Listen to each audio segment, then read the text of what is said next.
दोस्तों वंदे मातरम। आज lecture number 2 जिसमें अभी बेसिक्स ही बातें होंगी आप लोगों के साथ कि क्योंकि कई लोग ऐसे भी हैं जिन्हें ये नहीं मालूम आज तक कि कुंडली में भाव किसे कहा जाता है। भाव मीन्स स्थान, प्लेस या लगन होता क्या है। लगन वो नहीं जो शादी में लगन लगते हैं। कहीं आप ये लगन देख के ये मत सोचिएगा कि वो शादी वाले लगन, ये वो वाला लगन है ही नहीं। ये लगन वो है जब ईस्टर्न होराइजन में जो राशि उदय होती है, किस समय में, जब किसी जातक का जन्म होता है ईस्टर्न होराइजन, तो उस राशि को लगन कहा जाता है। अब ये क्यों होता है, क्या है ईस्टर्न होराइजन, अब इसमें तो आप लोगों को फिर मैथमेटिकल एस्ट्रोलॉजी भी सिखानी पड़ेगी। अगर वो सिखाना शुरू करेंगे तो फिर वो कुंडलियाँ कैसे बनती हैं एट्सेट्रा, वो तो बहुत लंबी बात है और मुझे मालूम है उसमें लोग इंटरेस्टेड नहीं होंगे, क्योंकि सब लोगों को प्रेडिक्शंस ही सीखनी होती है। बिकॉज आज के समय में सॉफ्टवेयर में सारी चीज़ें मिल जाती हैं। तो लगन क्या होता है? लगन को इंग्लिश में कहते हैं एसेंडेंट।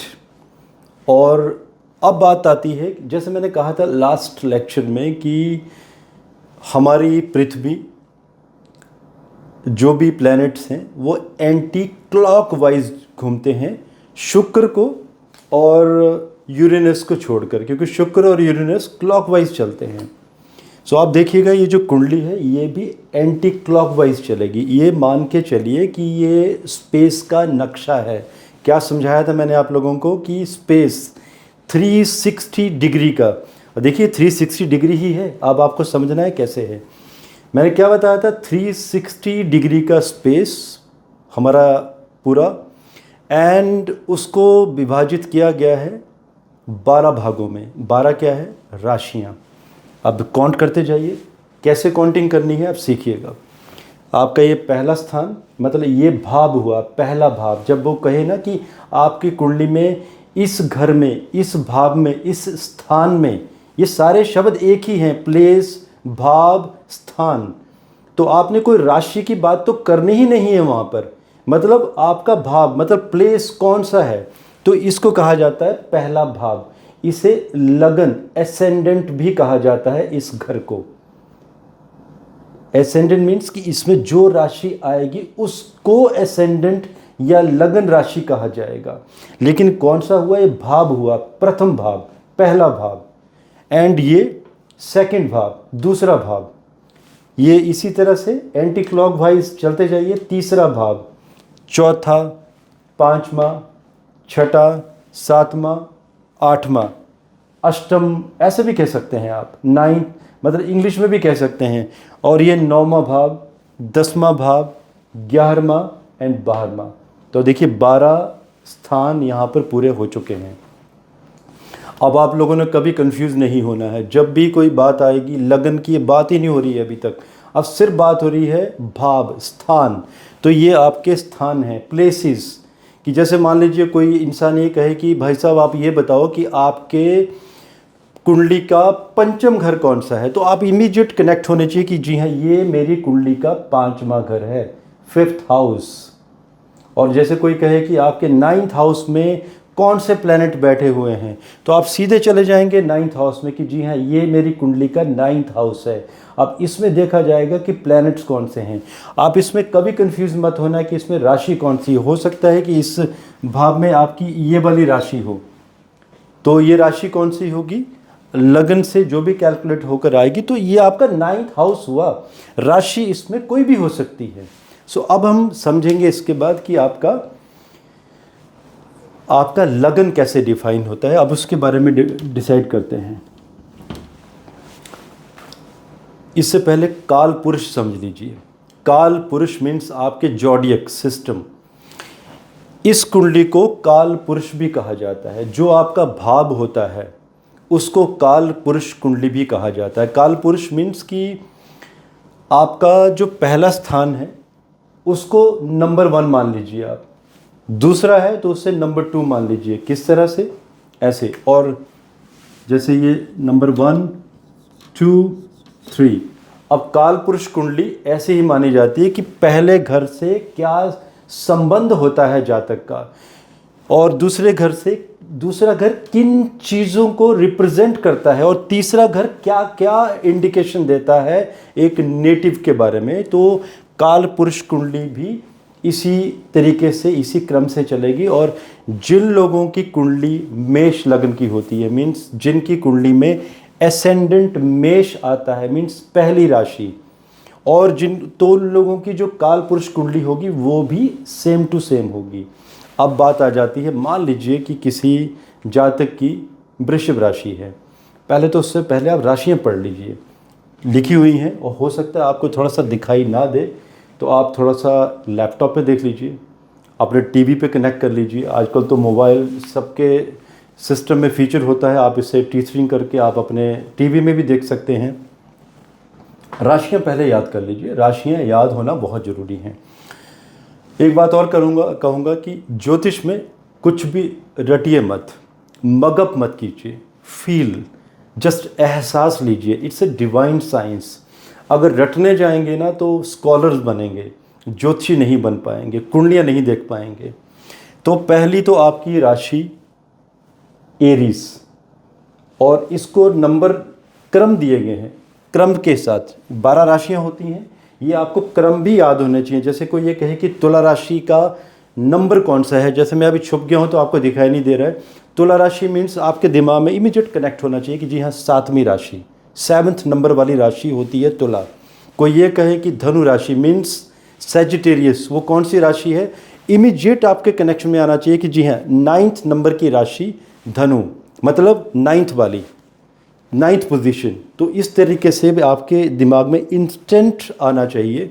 जो ज्योतिष के स्टूडेंट्स हैं, जिन्हें बेसिक्स आते हैं, उन्हें तो मालूम है, लेकिन ये उन लोगों के लिए लेक्चर है जो बिल्कुल शुरू से सीख रहे हैं, स्क्रैच से।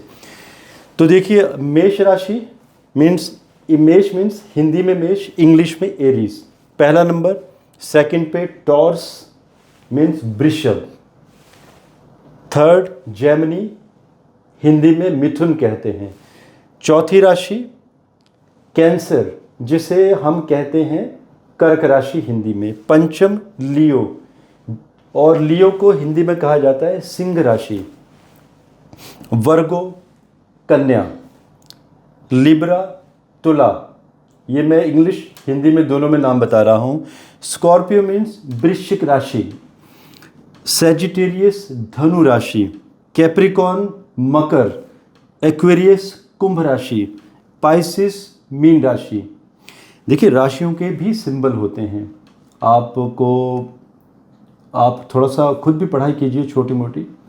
आप समझिए कि मेष राशि का जो सिंबल होता है वो मेढ़ा होता है। मेष मीन्स जो शिप होती है, भेड़ होती है, उसकी तरह सिंबल होता है। पाइसिस का जो सिंबल होता है फिश की तरह होता है। तो इसके मीनिंग होते हैं कि वो किसको रिप्रेजेंट करती है, तो उसका बिहेवियर क्या होगा। और ये मैं पढ़ाऊंगा आप लोगों को राशियों के बारे में, लगन के बारे में। डिटेल लेक्चर रहेंगे, वो इंटरमीडिएट लेक्चर रहेंगे, उस सीरीज़ में सारी चीज़ें आएंगी। लेकिन अगर कोई एडवांस में पढ़ना चाहता है तो आप शुरू कर सकते हैं। अब देखिए, इन राशियों के स्वामियों के बारे में भी आपको पता होना चाहिए। मैं आऊँगा यहाँ पर धीरे धीरे। मुझे मालूम है कि आपको लगन, आपको समझना है कि लगन कौन सा, शादी वाला या बिना शादी वाला। मुझे मालूम है कि उत्सुकता बहुत ज़्यादा है आपको, लेकिन थोड़ी सी कुछ चीज़ें आपको याद रखनी है कि कौन कौन सी राशियाँ किन किन प्लैनेट्स को कनेक्ट करती हैं। सो यहाँ पर पहले तो आप मान के चलिए कि याद रखना है आपको कि हर एक प्लैनेट, सूर्य और चंद्रमा को छोड़कर जितने भी प्लैनेट्स हैं, राहु केतु की बात नहीं हो रही है, वो शैडो प्लैनेट्स हैं, छाया ग्रह कहा जाता है उन्हें। सूर्य और चंद्रमा को छोड़कर जितने भी 5 प्लैनेट हैं, वो हर एक प्लैनेट 2 राशियों को डिनोट होता है, कनेक्ट करता है। उसके पास, हर एक प्लैनेट के पास 2 राशियों का आधिपत्य होता है।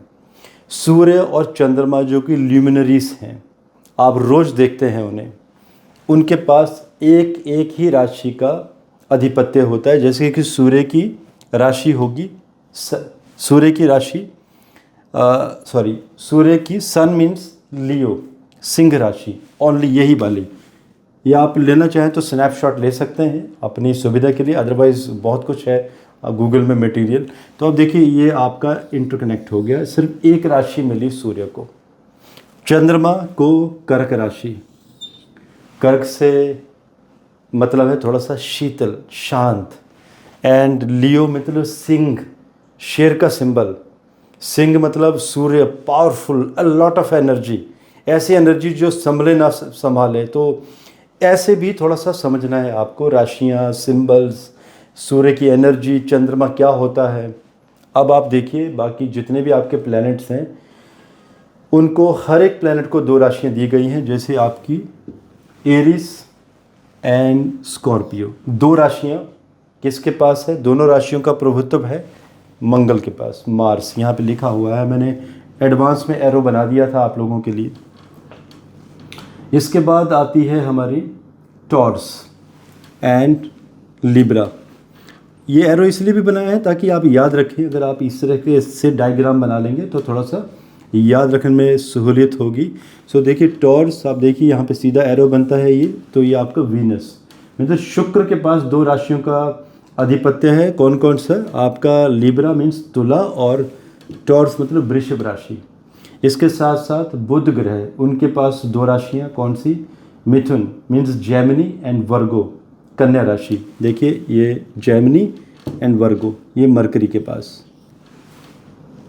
और अब बचे 2 और planet, Devguru Brihaspati and Shanidev जी। देवगुरु बृहस्पति के पास अगेन 2 राशियाँ, जिसमें कि सेजिटेरियस मीन्स धनु राशि और पाइसिस मीन्स मीन राशि। तो देवगुरु बृहस्पति के पास ये 2 राशियाँ आपकी। अब शनिदेव जी, उनके पास कैप्रिकॉर्न एंड एक्वेरियस, 2 राशियाँ इकट्ठी। तो ये मुझे मालूम है सबसे इजी जाएगा आप लोगों को ये वाला याद करना कि भाई ये तो इकट्ठे हैं। तो मैं ये भी कहना चाहूँगा, देखिए अब मेमोरी कैप्सूल्स भी दे रहा हूँ आपको कि तरीके हैं याद करने के, पहले याद कैसे करेंगे। तो सच में पहले आप इसे ही याद कर लीजिए, इजी है। याद है कि लास्ट की जो सेकंड लास्ट राशि है उससे एक पहले वाली वो शनिदेव जी की है। बस इस तरीके से आपको चीज़ें दिमाग में बनती चली जाएंगी आपके। अब आते हैं हम लगन पे। मैंने क्या कहा था, लगन आपका जब किसी जातक का जन्म होता है तो ईस्टर्न होराइजन में जो राशि उदय होती है उसे कहते हैं आपकी लगन राशि। और जैसे मैंने कहा था कि मैथमेटिकल का वर्क है वो हम यहाँ पर डिस्कस नहीं कर रहे हैं, अदरवाइज़ 45 वर्ष मेरी उम्र हो गई है। और दोस्तों मैंने ज्योतिष उस समय सीखा था जब मैं 8 वर्ष का था, जब कंप्यूटर सुनते थे हम लोग स्कूल में, जो 12-13 वर्ष के थे, कि कोई कंप्यूटर नाम की चीज़ भी होती है।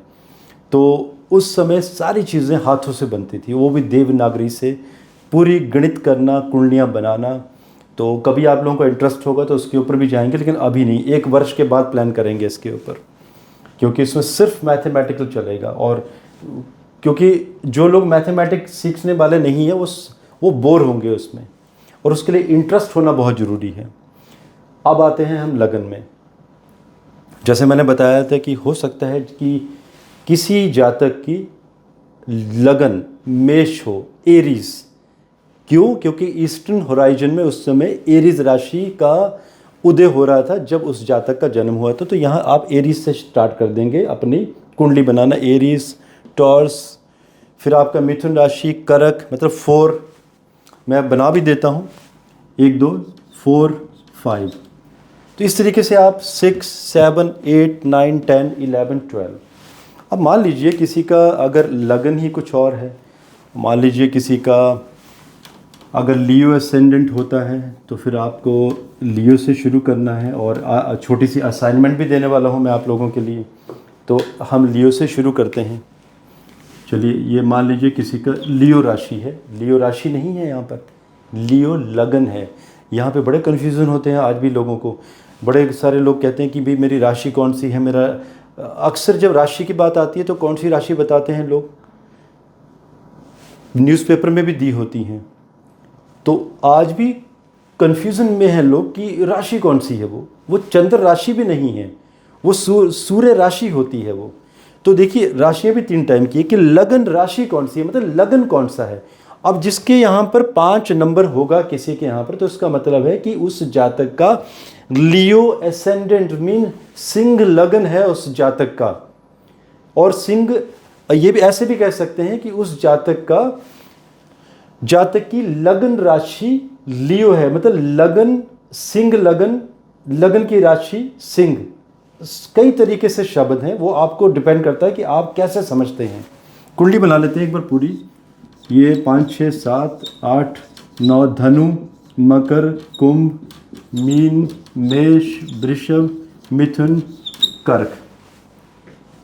अब इस तरह से आपकी लगन कुंडली बनकर आएगी और हर एक घर का अपना महत्व है। देखिए, मैंने सबसे पहले बताया था घरों के बारे में कि ये आपका पहला घर हुआ। अब ये कौन सा हुआ? 4th हाउस, 1 2 3 4, तो ये चौथा घर हुआ। लेकिन चौथे घर में राशि कौन सी है? स्कॉर्पियो, वृश्चिक राशि। और कैसे आई? आपके लगन से काउंटिंग होते होते बढ़ते बढ़ते चली गई।